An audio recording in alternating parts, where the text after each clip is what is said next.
Hello everyone, কেমন আছো তোমরা সবাই? আশা করছি তোমরা সবাই খুব ভালো আছো। আজকে 19শে জ্যৈষ্ঠ আর এখন আমি আছি বাড়িতে। আর এদিকে দেখো মা কি সুন্দর একটা কাপ স্ট্যান্ড আর বাসনে থালা রাখার জন্য কি সুন্দর একটা স্ট্যান্ড কিনেছে, যদিও পছন্দটা আমিই করে দিয়েছি।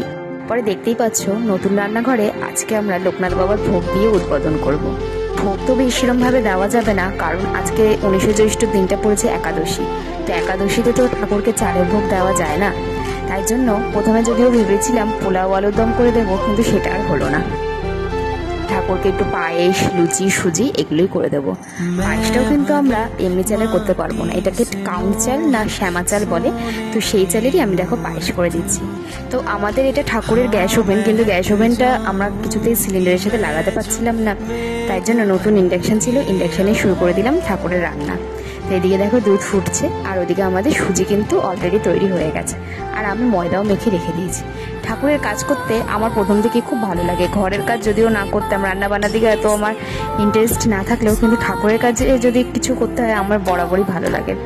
এখানে দেখো আমি কাজবাজ করছি, কাজবাজ সেরকম কিছুই না আর কি, একটু পায়েস, একটু সুজি, একটু লুচি, একটু ময়দা মেখে রেখে দিয়েছি, এই তো টুকটাক। আর মা তো ফল কেটে দিয়েছে, কারণ আমি বটি দাওতে ফল কাটতে একটু বলছি আমি এসে দেখতে, কারণ কাউন্ট চালে কিরম পায়েস হয় আমি তো সেটা জানি না। তো মাকে বলছি দেখো চালটা সিদ্ধ হয়েছে নাকি, তো মা বললো আরেকটু হবে।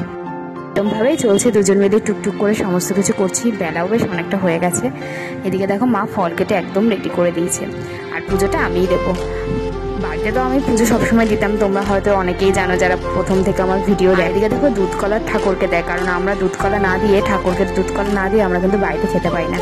আর আমের দিনে তো আম, দুধ, রুটি খেতে খুব ভালো লাগে, তাই জন্য ঠাকুরকে আমরা প্রতিবারই 19শে জ্যৈষ্ঠর দিনই আম, দুধ, কলা দিই, তারপরে আমরা দুধ, রুটি, আম দিয়ে খেতে পারি। এদিকে লোকনাথ বাবার প্রিয় খাবার আমের টি আর ছানার জিলাপি থাকবেই, তো বাবা সেটা নিয়ে এসেছে। আর এদিকে দেখো আমি এখন লুচি বেলাও শিখে গেছি। বিয়ের পর না সমস্ত কিছুই অটোমেটিকভাবে আমরা কিন্তু শিখেই যাই, কেউ আমাদের হাতে ধরে কোনো কিছু শেখাতে হয় না। মানে কি এমন একটা জিনিস করতে করতেই আমরা শিখে যাই। দেখো প্রথম লুচিটা একটু ব্যাথাতারা হলেও পরের লুচিটা কিন্তু গোল হয়েছে। মা আমাকে বলছে তুই এত সুন্দর লুচি করা শিখলি কি করে? আর আমি কি জানি বলতে পারবো না। আসলে বিয়ে এমন একটাই জিনিস যা মানুষকে হাতে ধরে কোনো কিছু না শেখালেও কিন্তু সময়ের সাথে সাথে সব কিছুই আমরা শিখে যাই। আমি কিন্তু বিয়ের আগে কোনোদিনও কোনো কাজই করতাম না, মা আমাকে কোনো কিছুই করতে দিত না, কিন্তু এখন টুকটুক করে সমস্ত কিছু করতে যেন পারি। দেখো ঠাকুরের জন্য আমি লুচি ভাজছি, লুচিগুলো ভালোই বেশ ফুলছিল, প্রথম গুতো তো একটা ফোলেনি, কিন্তু তারপরে লুচিগুলো বেশ ভালোই ফুলেছে। ইন্ডাকশানে এত সুন্দর সমস্ত কিছু হয়ে যাবে আমি তো বুঝতেই পারিনি। অবশ্য বুদ্ধিটা প্রথমে মাই দিয়েছিল, আমার তো মাথাতেই ছিল না, আমার তো গ্যাস ওভেনের জন্যই বসে রয়েছে। তো তারপরে মা বললো ইন্ডাকশানেই তো করা যাবে। তার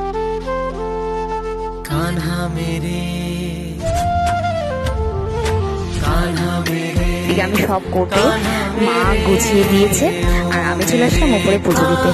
পুজো দিয়ে নি, আর তোমরা একটু দেখো।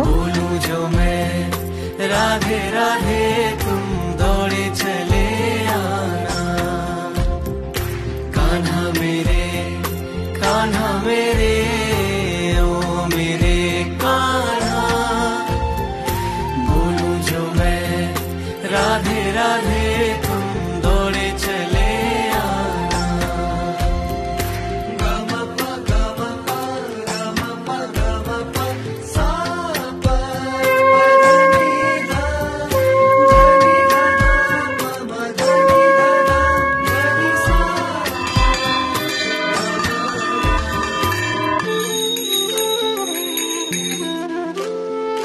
तुम जो रूठे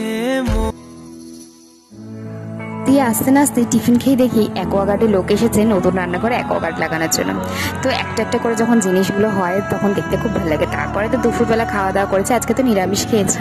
আর এদিকে আমার বড়ও চলে এসেছে।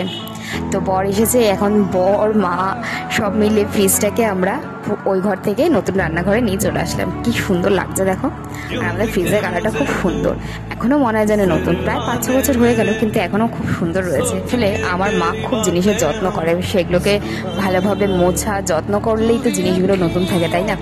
দেখো ফ্রিজও চলে আসলো আমাদের নতুন রান্নাঘরে, ফ্রিজ, অ্যাকোয়াগার্ড সব চলে আসলো। এটা শুধু চিমনি আনার অপেক্ষা, চিমনিটা আনলেই মা শুরু করে দেবে নতুন রান্নাঘরে রান্না।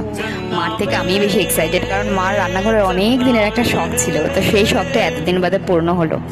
আমাদের রান্নাঘরটা তো অনেক ছোট ছোট, তোমাদের এর আগেই বলেছি। তারপরে বিকালবেলা বাড়ি থেকে চলে আসলাম শ্বশুরবাড়িতে, কারণ আজকে আছে আবার শ্বশুরবাড়িতে আমার এক দিদির পক্ষ থেকে খাওয়া দাওয়া। তো দেখো রেস্টুরেন্টে চলে এসেছি। আর আমাদের তো বাড়িতে বলতেই থাকে, এইসব তো আমাদের চলতেই থাকে, খাওয়া দাওয়া ঘোরা বেরোনো। আর এদিকে দেখো পুচকে কারা সব মিলে আমরা বসে রয়েছি গল্প করছি। ওদের তো আর তর্স হয়েছে না, বলছে কখন খাবার দেবে, জুস খাবে, এই খাবে। বলতে বলতে অনেকক্ষণ ওয়েট করার পর আমাদের প্রথমে ডিশ চলে এসেছে। তো খাওয়া দাওয়াটা তো বেশ ভালোই হয়েছিল। আর রেশমি কাবাব, বাটার নান, কড়াই চিকেন, তারপরে ফ্রাইড রাইস, পোলাও, চিকেন কষা, অনেক কিছু খেয়েছে, গার্লিক চিলি চিকেন। খাওয়া দাওয়া তো একদম জমে ক্ষীর। দিনের বেলা যদিও বা নিরামিষ খেয়েছি, রাতে আর সেটা হলো না। লোকনাথ বাবার পুজোতে আমরা বরাবরই নিরামিষ খাই, কিন্তু এবছর সেটা আর হলো না।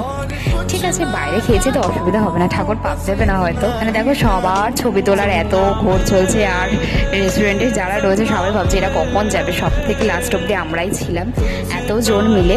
তাও প্রায় 10:30 নাগাদ আমরা রেস্টুরেন্ট থেকে বেরোই। এবার আমরাও যাবো বাড়িতে। তো এখানে বেরিয়েও আমাদের ছবি তোলা শেষ হচ্ছে না। তো আজকের দিনটা তো বেশ ভালোই গেল। তোমাদের ব্লগটা কেমন লাগলো জানিও। তো চলো টাটা, ভালো লাগলে সাবস্ক্রাইব করে দিও।